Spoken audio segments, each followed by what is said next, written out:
新竹的关西水溪溪车库暗时传出鱼仔冰岛死几片的消息，环保局派人到现场勘查，发现讲是一顶工厂的盐酸管破去，致使溪水受到污染。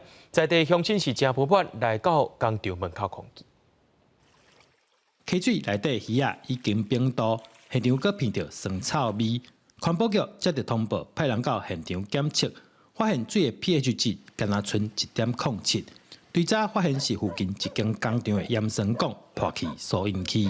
施工人员的不当那造成管路的松脱，那尤其加上前一阵子地震的影响，那导致管路的这个破裂，那才造成这个盐酸本身的泄漏。发现他们是在顶楼的一个盐酸桶的部分的输送管线破裂，造成外漏。那预计可能会大概上市采取金额在6万到2000万左右之间。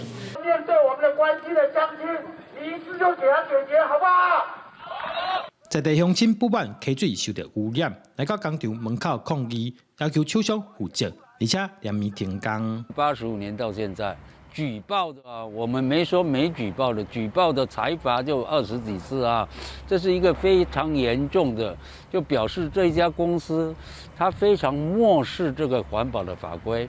落尾经过协调，工厂除了爱完成水质检测，所来也需要打起溪水复育经费，再继续抗议事件。记者杜君和新竹报道。